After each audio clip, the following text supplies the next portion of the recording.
Olá, tudo bem com você? É uma alegria tê-lo de volta aqui para a gente conversar um pouquinho mais sobre essa lição dos jovens que está muito boa. Apologética. A verdade em tempos de dúvida. E você já sabe, porque você já acompanhou os vídeos anteriores e se perdeu, procura aqui no meu canal o vídeo da lição 1, temos também o vídeo da lição 2.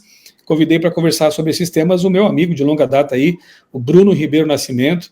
Ele é doutor em filosofia, professor universitário, apaixonado por esse tema aqui da apologética, e se você acompanhou os vídeos anteriores, já viu que tem muita coisa boa aí para o Bruno compartilhar com a gente, né?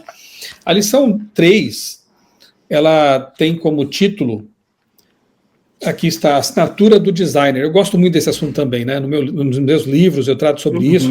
Lembra que eu já recomendei para vocês? O livro História da Vida, da Casa Publicadora Brasileira, e o livro A Descoberta, que é quase uma história da vida em forma de literatura, com personagens, com tramas, né?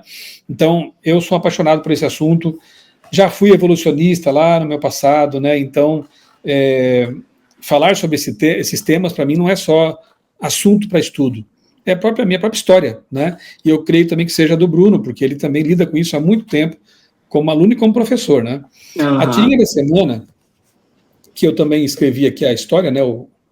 O texto, ela mostra ali o lançamento da sonda Pioneer pela NASA, no ano em que eu nasci, 1972. Eles lançaram essa sonda espacial. E por sugestão do astrônomo ateu Carl Sagan, eu não perdi um episódio lá da série Cosmos, nos anos 80, ali, né? Tem o livro, né, que originou, que surgiu a partir da série, o livro Cosmos. Carl Sagan sugeriu que fosse colocada uma placa de ouro, ou folhada a ouro, né, para não oxidar, nessa nave ali, nessa sonda. Uma placa que continha ali a ilustração, um desenho de um casal humano, a localização de alguns pulsares, né, estrelas, e a localização da Terra também ali no sistema solar. É quase um mapinha, né, digamos assim, naquele tempo. Se eu não me engano, essa placa tinha uns 1.500, 1.200, sei lá, bits de informação. Pouca coisa, né? Mas na ideia do Carl Sagan, pensa só, ele como um cientista ateu, que cria que um dia faríamos contato com com raças alienígenas inteligentes, tanto que ele escreveu um outro livro com o título de Contato, que virou filme, inclusive, bem interessante esse filme, né? Ele trabalha essa ideia do contato, de um dia fazermos contato com uma raça inteligente. E essa ideia de colocar a plaquinha aqui na nave, na sonda, é justamente essa, de que se um dia seres inteligentes encontrassem essa placa e essa sonda, concluiriam que alguém desenhou isso aqui e mandou essa mensagem para o espaço. E aí o texto termina refletindo assim, ó, curiosamente, esse mesmo cientista ateu não acreditava que o ser humano que fez a placa, que fez a sonda, e tem bilhões de bits de informação em cada célula, tivesse sido criado por um ser inteligente. Ou seja, o Carl Sagan acreditava que uma plaquinha ali rudimentar indicaria design inteligente, mas não cria, curiosamente, que o criador da placa, o ser humano, que é muito mais, infinitamente mais complexo, teria sido criado por um ser inteligente. Então, esse é o paradoxo que a tirinha começa a explorar, né? Mas vamos lá, Bruno, eu quero começar te perguntando o seguinte. Essa comparação aqui, né, que eu fiz na tirinha entre a placa da sonda Pioneer e a complexidade da vida, levanta uma questão central sobre informação e inteligência. Por que reconhecemos design quando vemos informação organizada em artefatos humanos, mas muitos resistem a reconhecer esse mesmo princípio na biologia e no universo? Então, Michel, eu penso assim, a razão do porquê exatamente eles fazem isso, talvez tenham a ver com razões cognitivas, psicológicas, né? Então, assim, talvez, pensando aqui, existe uma cosmovisão por trás muito poderosa, muito forte, que eles acreditam que estão certas e que, não sei se eu posso usar essas palavras, acho que sim, viciam o olhar deles, de modo que, quando você olha uma célula que claramente é muito mais complexa, né, do que a placa da Pioneer, bem mais complexa, então você ali não consegue ver sinal de inteligência, né? Mas assim, Michel, eu acho que é uma intuição comum do ser humano, sabe? Assim, nós estamos preparados para ver design no universo, tá? E essa intuição não é incorreta, eu penso que ela é correta mesmo. Então, assim, tem um filósofo, o William Paley, né? Ele tem uma metáfora, uma analogia que é interessantíssima, né? Que é a analogia do relógio. Então, você está andando por uma ilha e aí você vê um relógio. Quando você vê um relógio, a conclusão mais racional que você tira é que aquilo foi feito por uma mente inteligente. Aí o Paley diz, agora olhe para o universo, que é muito mais complexo que um relógio. Você deveria tirar a mesma conclusão também. Você está diante de um design inteligente, que você está diante de uma mente inteligente, que existe uma mente inteligente por trás do universo, né? Então, assim, eu penso, Michelson, que na filosofia você tem um estudo muito aprofundado desses argumentos sobre a existência de Deus, né? Essa é uma área técnica da filosofia. Então, assim, quando a pessoa se especializa em filosofia, é parecido com outras áreas, Michelson, medicina, por exemplo, a pessoa se especializa em medicina, sabe? E aí ela vai se especializar na área de pediatria, ela vai ser um oftalmologista, enfim, ela vai ser um cirurgião, uma cirurgiã, enfim. Na medicina você se especializa em áreas, né? Na filosofia também se especializa em áreas. A filosofia da religião é uma especialidade. E, assim, Michel, estudar os argumentos sobre a existência de Deus é a área que eu decidi me especializar, é também uma área de especialização filosófica, né? E eu acho que esse argumento aqui do design é o melhor argumento, Michel. Inclusive, melhor argumento admitido mesmo por ateus, sabe, Michel? Então, por exemplo, tem um ateu, o nome dele é Keith Parsons, ele é, assim, um perito, um gigante na filosofia da religião, sabe? Ele é um filósofo muito preparado e tal. E ele diz, esse argumento aí do design é um argumento sofisticadíssimo, é um argumento muito bom, é um argumento, assim, com uma potência, com uma força, assim, impressionante, né? Outro ateu, Kent Smith, ele também elogia os argumentos, inclusive o argumento do design, como você falou, Michel, no começo, né, o argumento teleológico sobre a existência de Deus, do design. Agora, Michel, geralmente esses ateus e outros, eles acham que mesmo eles veem design, sabe, eles acham que existem outras razões que pesam mais, sei lá, existem outros motivos que pesam mais. Mas, assim, Michel, da parte dos ateus acadêmicos, até mesmo, um dia desse, Michel, para você ter uma ideia, eu vi um videozinho do Richard Dawkins, recente, ele sendo entrevistado assim, como a gente tá, sabe?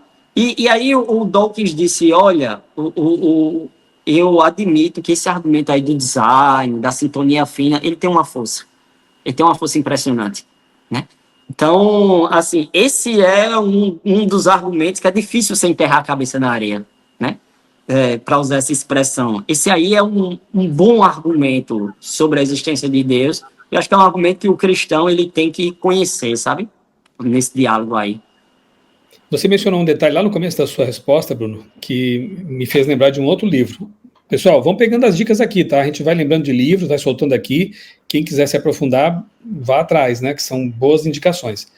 Do Armand Nicole. O livro é Deus em Questão. E é bem interessante porque ele contrasta o pensamento e a experiência de Sigmund Freud e C.S. Lewis. Sim. Dois ateus, né? Dois ateus. Só que o C.S. Lewis, como você sabe, se converteu, tornou-se um cristão anglicano e tudo mais.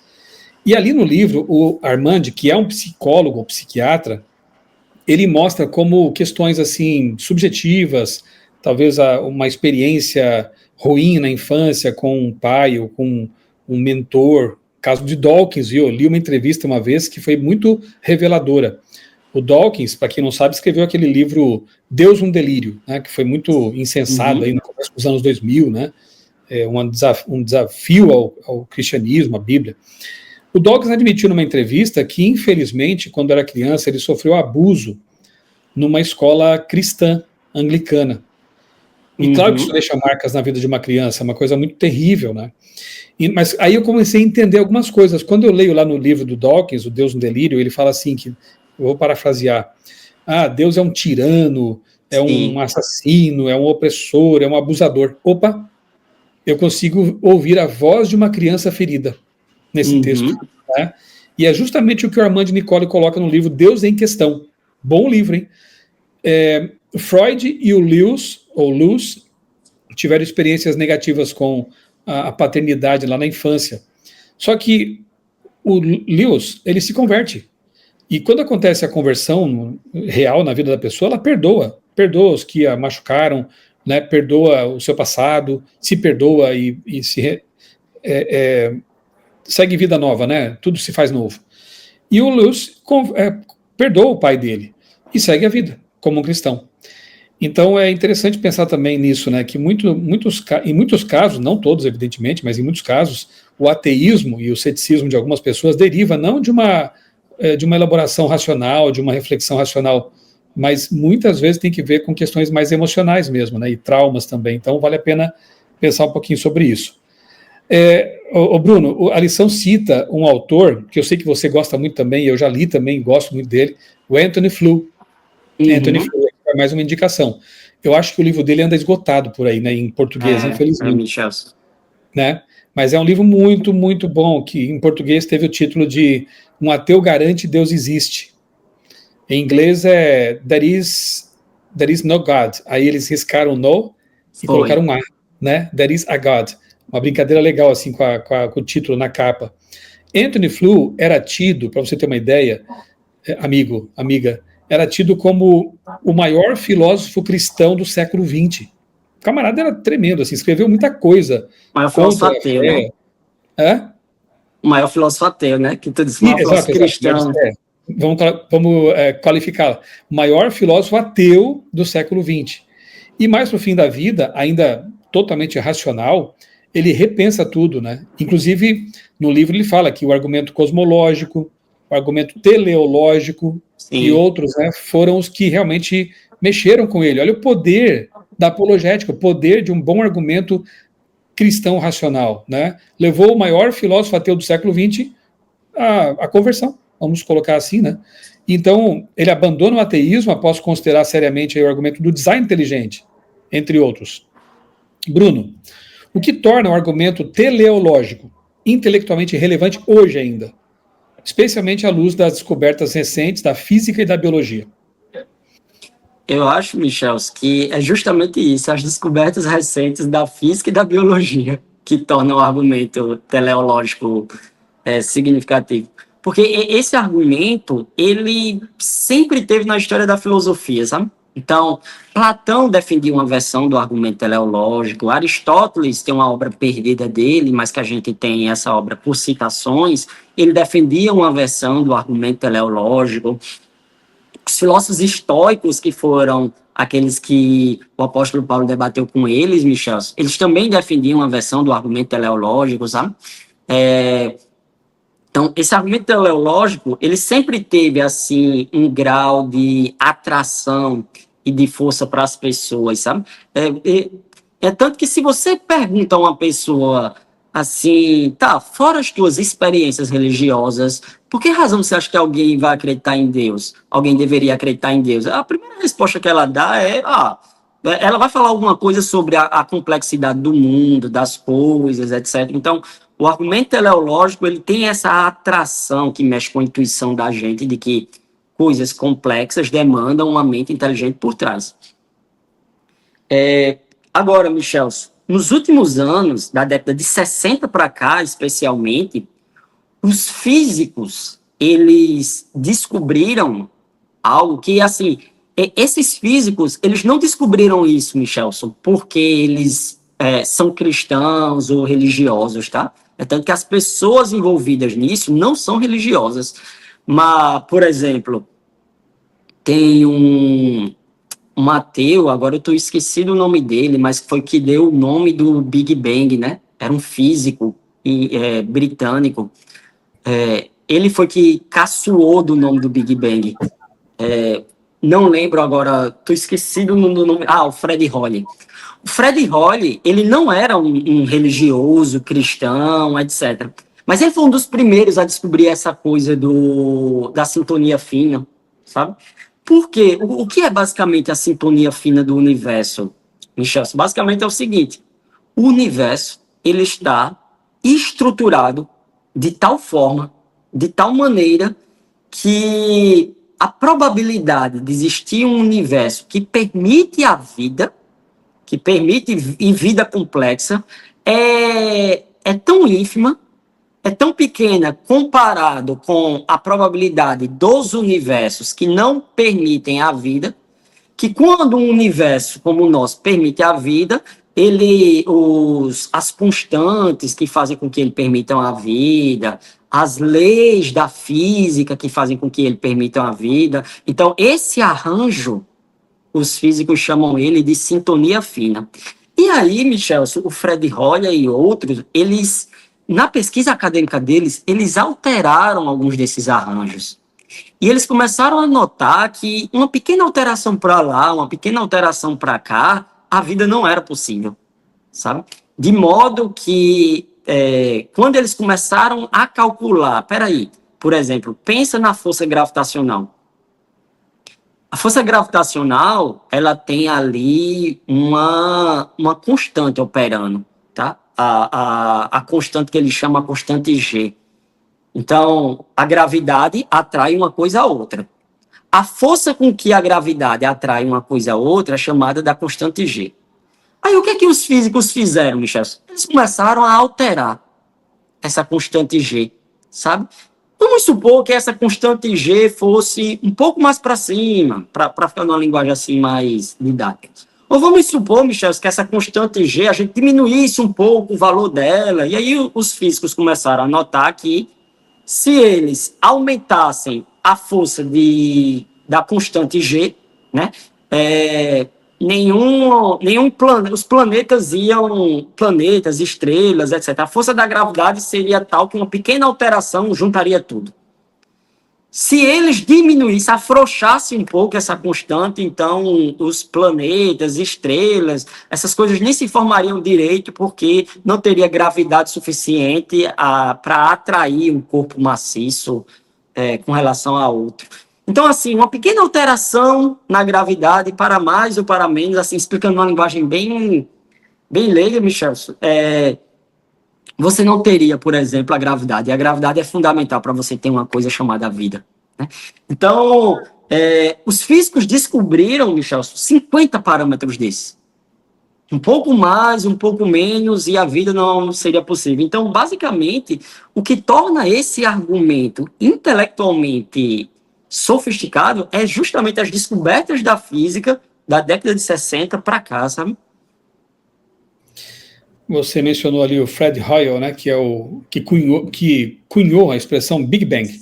Sim. É interessante lembrar de que quando essa ideia, né, que na verdade não é dele, né, quem propôs esse modelo foi um padre, né, foi o padre Lemaitre.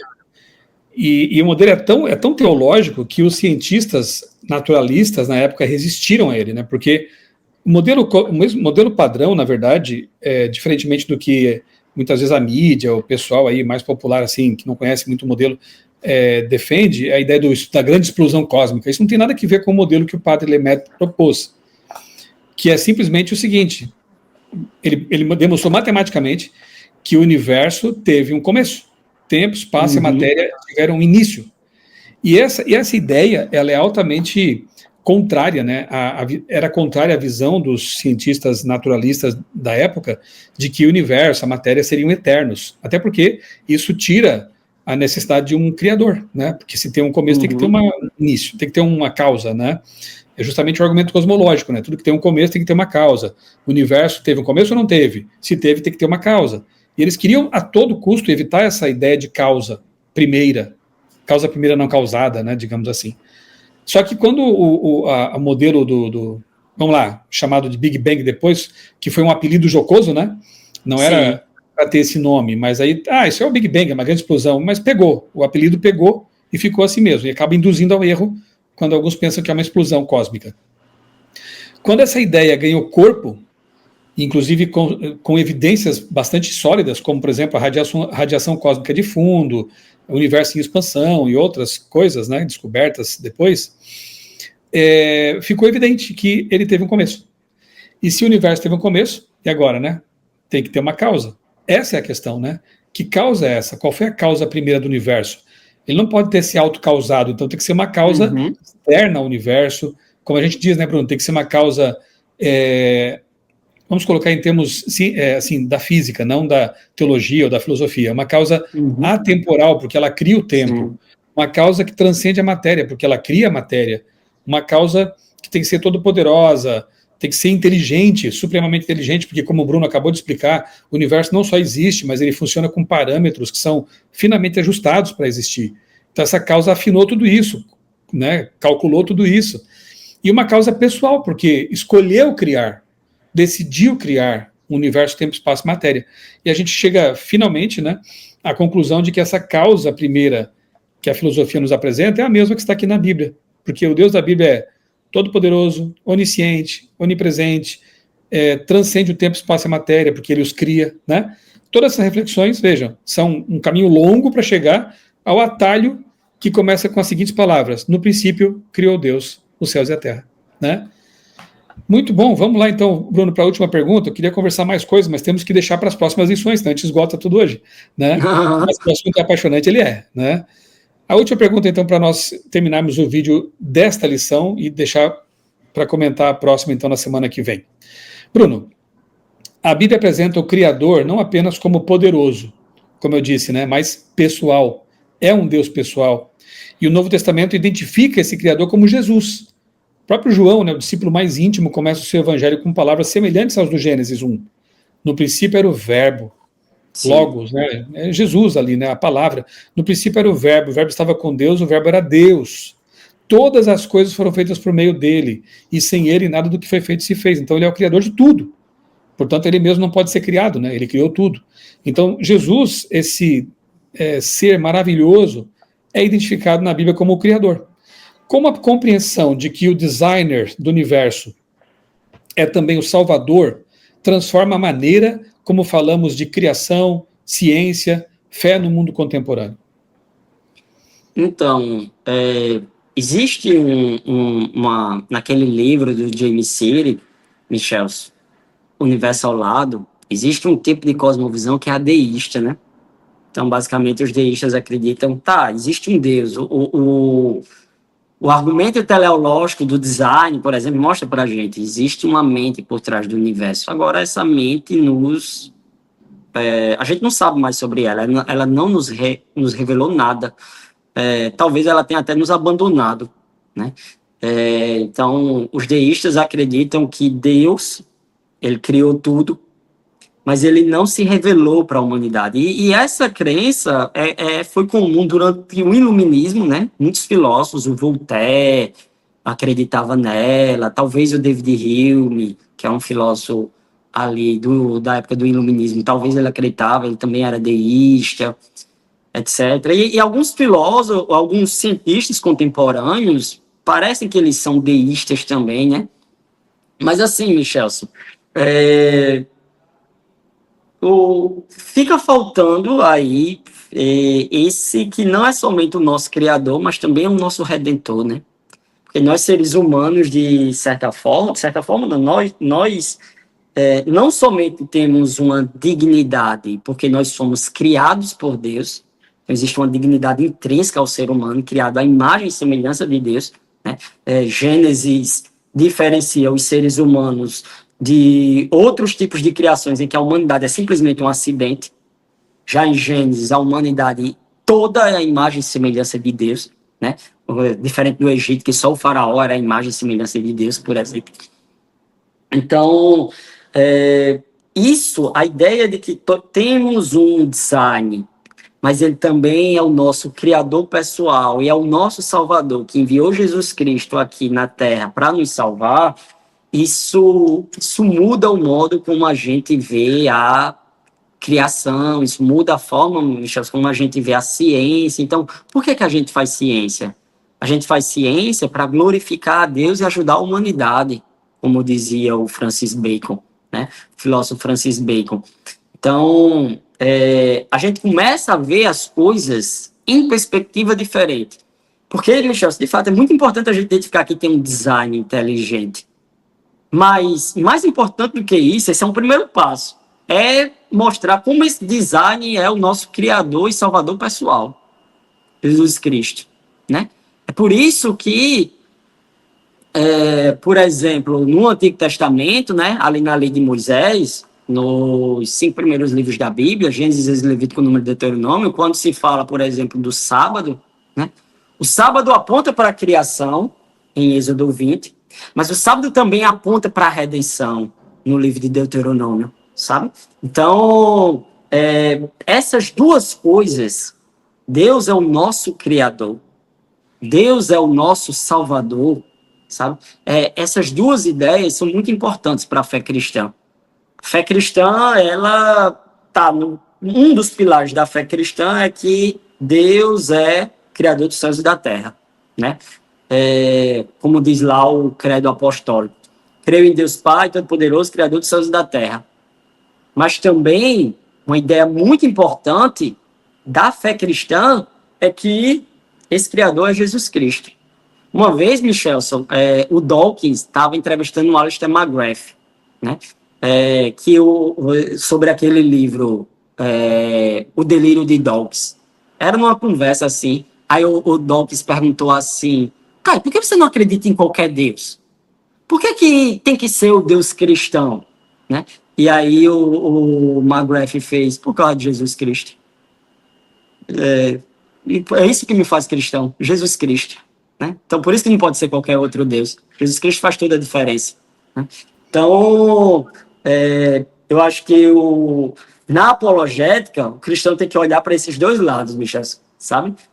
Deus como o nosso Criador, mas também se maravilhar que Ele também é o nosso Redentor e é o nosso Criador pessoal, que se preocupa, inclusive, em remir a humanidade que Ele criou e se desviou do trilho.